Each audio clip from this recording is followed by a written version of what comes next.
ఓం శ్రీ గణేశ శారద మాతృశ్రీ గురుభ్యం నమ. ఆదిత్యాయ చ సోమాయ మంగళాయ బుధాయ చ గురుశుక్ర శనిభ్యశ్చ రాహవే కేతువే నమ. మిత్రులారా, మనం ఈరోజు కర్కాటక రాశి వారి ఫిబ్రవరి 2026 ఫలితాలు తెలుసుకోబోతూ ఉన్నాము.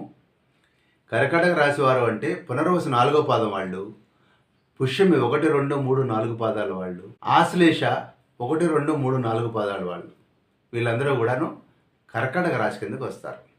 ఈ కర్కాటక రాశి వారికి వివిధ గ్రహాలు ఎలా ఉన్నాయి, ఏవి అనుకూలంగా ఉన్నాయి, ఏవి ప్రతికూలంగా ఉన్నాయి అనేది ఒకసారి చూద్దాం. ఈ కర్కాటక రాశి వారికి ఈ గురువు గారిని తీసుకుంటే వ్యయంలో రజితమూర్తిగా ఉన్నాడు. వ్యయంలో ఉన్నటువంటి గురువు కొన్ని ఇబ్బందులు పెట్టినా రజితమూర్తిగా ఉండడం వల్ల పాజిటివ్ రిజల్ట్ ఇవ్వబోతున్నాడు. ద్వితీయంలో ఉన్నటువంటి కేతువు కుటుంబ స్థానంలో, ధనస్థానంలో, వాక్స్థానంలో ఉన్నటువంటి కేతువు మీకు రిజల్ట్ అంత బాగా ఇవ్వట్లేదు. అదేవిధంగా అష్టమంలో ఉన్నటువంటి రాహు కూడా తామ్రమూర్తిగా ఉన్నాడు, ఆయన కూడా మంచి రిజల్ట్ ఇవ్వట్లేదు. కానీ రాజ్యస్థానంలో ఉన్నటువంటి శని ఎవరైతే ఉన్నారో ఈయన రజితమూర్తిగా ఉన్నాడు కాబట్టి నెగిటివ్స్ అన్నీ కూడా కొంత పాజిటివ్స్ అయ్యేటువంటి అవకాశం ఉంది. మామూలుగానే శని 10th హౌస్లో కొన్ని మంచి రిజల్ట్స్ కూడా ఇస్తాడు. అదే టైంలో ఆయన రజితమూర్తి కావడం వలన మీకు జాబ్ పరంగా కొంత స్ట్రెస్ పెట్టి మంచి అవకాశం ఇచ్చేటువంటి అవకాశం శని దగ్గర ఉంది. అదేవిధంగా శుక్రుడు 6వ తారీఖు నుంచి మీకు అనుకూలించబోతూ ఉన్నాడు. మీకు అష్టమంలోకి వచ్చినటువంటి శుక్రుడు మంచి చేస్తాడు, సప్తమం కన్నా కూడాను. ఈ రకంగా తీసుకుంటే ఈ నెలలో మీకు శని, గురువు, అలాగే బుధుడు, శుక్రుడు మీకు అనుకూలంగా ఉండగా రవి, కుజులు, రాహుకేతువులు మీకు ప్రతికూలంగా ఉన్నారు. ఓవరాల్గా 50-50 కనపడుతూ ఉంది. సరే, ఏది ఏమైనప్పటికి కూడా ఒక్కొక్క రిజల్ట్ మనం కనుక గమనించుకుంటూ వెళ్దాం. ముఖ్యంగా శని ఇక్కడి నుంచి తీసుకున్నాం, కారణం నుంచి శని మీకు రాజ్యస్థానంలో ఉన్నాడు. ఈయన ఒక్కోసారి ధనలాభం ఇస్తాడు. మామూలుగా పనిలో విఘ్నాలు, ఆటంకాలు, కోర్టు కేసుల్లో ఇబ్బంది పెట్టడాలు, శుభకార్యాలను డిలే చేయటాలు, ఇవన్నీ కూడా చేస్తూ ఉంటాడు. అలాగే పెద్దవాళ్ళ విషయంలో, హెల్త్ విషయంలో జాగ్రత్తగా ఉండాల్సినటువంటి పరిస్థితి ఇస్తాడు. భాగ్యస్థానంలో ఉన్నటువంటి శని ఈ విధంగా మిమ్మల్ని కొన్ని ఇబ్బందులు పెట్టేటువంటి అవకాశం ఉంది. పితృస్థానం కూడాను అక్కడ శని ఉన్నాడు కాబట్టి ఖచ్చితంగా మీ ఫాదర్ తోటి చిన్న చిన్న డిస్ప్యూట్స్ రావటం కానివ్వండి, అదేవిధంగా వాళ్ళ హెల్త్ ప్రాబ్లమ్స్ రావటం కానివ్వండి, దానివల్ల ఖర్చులు కావటం కానివ్వండి, ఇవన్నీ జరిగేటువంటి అవకాశం ఉంటుంది. అయితే ఈయన అదే టైంలో ఇక్కడ రజితమూర్తిగా ఉన్నాడు కాబట్టి వాళ్ళ హెల్త్ ప్రాబ్లమ్స్ వచ్చి సాల్వ్ అయ్యే అవకాశం, అదేవిధంగా కోర్టు కేసుల్లో కానీ, న్యాయ పోరాటాల్లో కానీ ఇబ్బంది కలిగి తిరిగి ఒడ్డున పడటం, మీరు ఈ విధంగా కుటుంబంలో సమస్యలు వచ్చినా సాల్వ్ అవటం, శుభకార్యాల విఘ్నాలు వచ్చినా కానీ మొత్తానికి శుభకార్యాలు పూర్తిగా నెరవేరటం, ఈ విధమైనటువంటి నెగిటివ్స్లో పాజిటివ్ రిజల్ట్ ఈ శని ద్వారా జరుగుతాయి. ఈ నెక్స్ట్ ఇక్కడ రాహు గురించి తీసుకున్నట్లయితే ఇది కూడా కుటుంబంలో అనేక రకాలైన అసౌకర్యాలకి దారితీస్తాయి, కొన్ని ఇబ్బందులు వస్తాయి. అలాగే ఆఫీసులో మీరు మెమోలు అందుకునేటువంటి అవకాశం, బాసుల వల్ల మీరు ఇబ్బందులు పడేటువంటి అవకాశం, ఆఫీసు ఎన్విరాన్మెంట్లో కొంత ఇబ్బందిని ఈ రాహు కలిగజేస్తాడు. ముఖ్యంగా మీకు వేరే మనుషుల ద్వారా, అంటే కొత్త మనుషుల ద్వారా, వాళ్ళ ద్వారా కూడా మీరు కొంత ఇబ్బంది కలిగేటువంటి అవకాశం రాహు వల్ల ఉంది. అదేవిధంగా కేతువు 2వ స్థానంలో ఉండటం వలన ఖచ్చితంగా మీ మాట తీరు వల్ల కానివ్వండి, దేని వల్ల కానీ మీరు కఠినంగా మాట్లాడతారు. కఠినంగా మాట్లాడటం వల్ల ఆటోమేటిక్గా కలహాలు ఇంట్లో కానివ్వండి, బయట కానీ వచ్చేటువంటి అవకాశం ఉంది. అలాగే కొంచెం ధనం కూడా కొంత నష్టమయ్యేటువంటి అవకాశం ఈ కేతువు వల్ల ఉంది. ఎందుకంటే రాహు కేతువులు మీకు అనుకూలంగా లేరు కాబట్టి మీరు దానికి తగినట్టుగా వినాయకుడు కానివ్వండి, కేతువు అంటే వినాయకుడు, రాహు అంటే దుర్గా అమ్మవారు, వాళ్ళకి సంబంధించినటువంటి ఏదైనా చిన్న నామమో, ధ్యానమో, ఓం శ్రీమాత్రే, ఓం ఐం హ్రీం శ్రీం శ్రీమాత్రే నమః అని కానివ్వండి, ఇలాంటివి, ఓం గం గణపతే నమః అనేటువంటి మంత్రాలు, ఇలాంటివన్నీ చేస్తే ఈ రాహుకేతువులు మీకు కొంత అనుకూలించేటువంటి అవకాశం ఉంది. నార్మల్గా గురువు గారు ఏ స్థానంలో ఉన్నాడు, ఏ స్థానంలో ఉన్నప్పుడు మనం ఖర్చు పెట్టాలి. ఎస్పెషల్లీ చదువు కోసం, మీ విద్య కోసం కానీ, మీ పిల్లల విద్య కోసం కానీ, మీ యొక్క స్పౌస్, భర్త లేదా భార్య యొక్క విద్య కోసం కానివ్వండి, వాళ్ళ ఎంఎస్ ఖర్చులకు కానివ్వండి, చాలా డబ్బు ఖర్చు చేసేటువంటి అవకాశం ఉంది. అంటే ఒక రకమైనటువంటి మంచి ఖర్చులు, అదేవిధంగా సుదూర ప్రయాణాలు జరిగేటువంటి అవకాశం, అలాగే ఇంట్లో ఉన్నటువంటి పెట్స్ యొక్క జంతువుల యొక్క నష్టం, ఇంట్లో పెట్స్ కానివ్వండి, లేదా ఇంట్లో పాడి అలాంటివి ఉన్నా కానీ, అంటే బర్రెలు, గేదెలు, ఆవులు ఇలాంటివి పెరిగిన వాటి హెల్త్ కూడా ప్రాబ్లం వచ్చే అవకాశం ఈ గురువు ఏళ్ళలో ఉన్నప్పుడు ఉంటుంది. ముఖ్యంగా డబ్బు బాగా ఖర్చు అవటం, దాని గురించి ఎక్కువ మీరు ఆలోచించడం జరుగుతుంది. అయితే గురువు రజితమూర్తిగా ఉన్నాడు కాబట్టి ఈ సమస్యలన్నిటి కూడా పరిష్కారం, సమస్య ఆయన ఇస్తాడు, దానికి పరిష్కారం కూడా ఆయన ఇవ్వబోతున్నాడు. అందువల్ల మీరు ధైర్యంగా ఉండొచ్చు. ఈ విధంగా ఖర్చులకు ఈయన సపోర్ట్ ఇస్తుండగా ఇంకో పక్కన సప్తమంలో ఉన్నటువంటి కుజుడు మిమ్మల్ని కొంత ఇబ్బంది పెట్టబోతూ ఉన్నాడు. అటు వైఫ్ వల్ల కానివ్వండి, ఇటు మీ యొక్క వ్యాపార భాగస్వాముల వల్ల కానివ్వండి, మీకు కొన్ని ఇబ్బందులు కలిగేటువంటి అవకాశం, ఇంట్లో భార్య పిల్లలతో విరోధం కలిగేటువంటి అవకాశం ఉంది. అందులో ద్వితీయంలో కేతు ఉన్నాడు, అస్సలు నోరు ఊరుకోదు మనకి.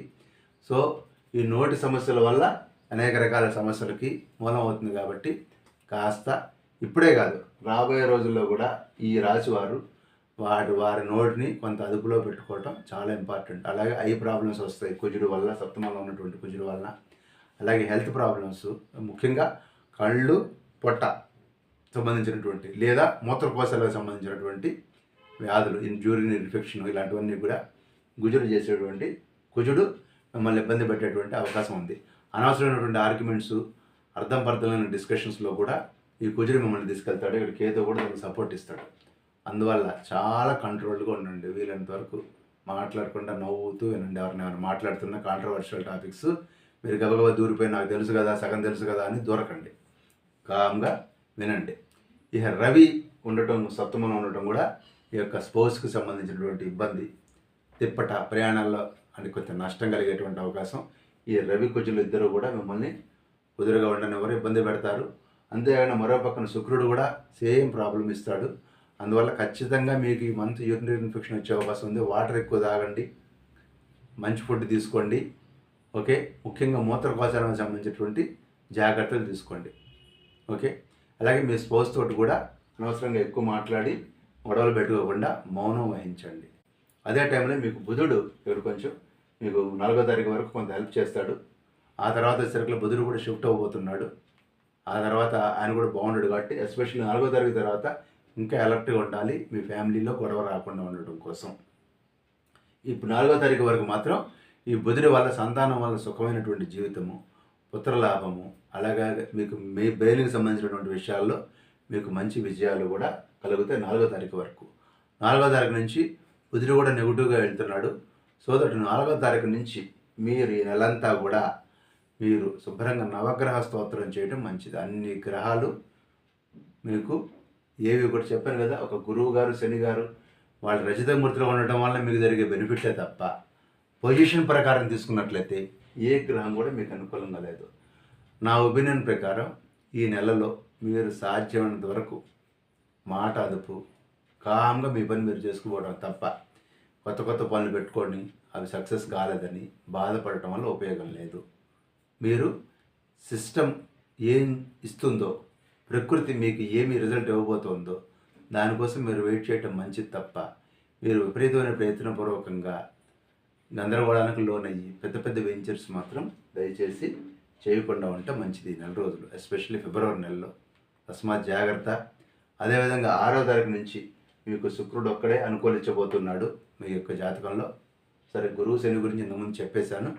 ఈ యొక్క శుక్రుడు వలన మీకు కొంత రాజదర్శనం, బాసెస్ను కలవటం, బాసెస్ యొక్క బాసెస్ను కలవటము, వాళ్ళ వల్ల మీరు కొంత పేరు సంపాదించుకోవటం, కొన్ని రకాల ఆస్తులు, ఆభరణాలు, గృహాలు, భూములకు సంబంధించినటువంటి అవకాశం ఈ నెల రోజుల్లో మీకు శుక్రుడు ఇవ్వబోతూ ఉన్నాడు. ఈ నెల 6వ తారీఖు నుంచి, ఫిబ్రవరి నెల 6వ తారీఖు నుంచి. సో ఆయన్ని దగ్గర పెట్టుకొని చిన్న చిన్న చక్కగా ఇష్టం పృష్టాన్న భోజనాలు, చిన్న చిన్న పార్టీస్కి కూడా మీకు శుక్రుడు అనుకూలంగా ఉంటాడు.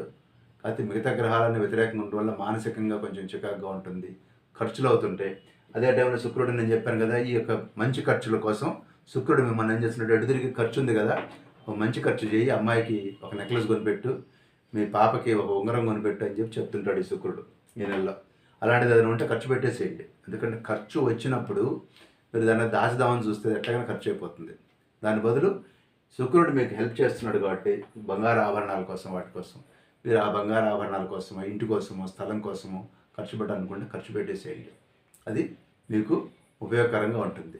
13వ తారీఖు వచ్చేసరికి మీకు రవి కూడాను మీకు ప్రతికూలం. ఇంతకుముందు సప్తమంలో ఉన్నాడు, ఇప్పుడు అష్టమంలో ఉన్నాడు. తేడా ఏం లేదు. బంధువుల యొక్క తాకిడి ఉంటుంది, కొంత అగౌరవం, మానసికమైనటువంటి చికాకులు కూడా 13 నుంచి 22వ తారీఖు వరకు ఉంటాయి. ఆ తర్వాత 23వ తారీఖు వచ్చేసరికల్లా కుజుడు కూడాను మీకు సప్తమం నుంచి అష్టమంలోకి వచ్చాడు. ఇక్కడ కూడా మీకు తేడా ఏం లేదు. మీకు ట్రాన్స్ఫర్స్ కానివ్వండి, దూర ప్రయాణాలు కానివ్వండి, క్యాంపులు, ట్రైనింగ్స్ ఇలాంటివి పడేటువంటి అవకాశం ఉంటుంది. ఫీవరిష్గా ఉండటము, తర్వాత చిన్న చిన్న దెబ్బలు తగలడం లాంటివి కూడా ఉంటుంది. ఏదైనా కొంచెం ప్రయాణాలు దూర ప్రాంతాలకి ట్రాన్స్ఫర్లు కానివ్వండి, లేదా అక్కడ ఉండాల్సిన పరిస్థితి కూడా ఈ యొక్క కుజుడు కారణంగా ఉంటుంది. ఓవరాల్గా ఈ నెల మీకు ఎక్కువ శాతం ప్రతికూలంగా ఉంది కాబట్టి మీరు కాస్త సంయమనం పాటించి నవగ్రహ స్తోత్రం చేయటం, లేదా మీరు ఆల్రెడీ ఎప్పుడన్నా చేస్తున్నటువంటి ఏదైనా నామం, ఒక రామనామం తీసుకోండి, రామ రామ రామ అనుకుంటూ ఉండండి ప్రశాంతంగా. మెడిటేషన్ చేయండి. మెడిటేషన్ చేయటం ద్వారా, యోగా చేయటం ద్వారా ఈ రాహుకేతువులు కూడా అనుకూలిస్తారు. అందువల్ల ఈ రాహుకేతువుల విషయంలో కూడా మీరు రాహు అనే సరుకుల యోగాసనాలు చేయటం, అదేవిధంగా కేతు అంటే మెడిటేషన్ చేయటం, ఈ విధంగా వాళ్ళు చేసినట్లయితే కూడా మీకు చాలా కొంత బెస్ట్ రిజల్ట్ వస్తుంది. మీకు జరిగేటువంటి ఖర్చును కూడా మంచి ఖర్చుగా చేసేందుకు గురువు గారు మీకు హెల్ప్ చేస్తారు. ఆయన కూడా మీరు ధ్యానిస్తూ ఉండండి, మీకు మంచి జరుగుతుంది. స్వస్తి.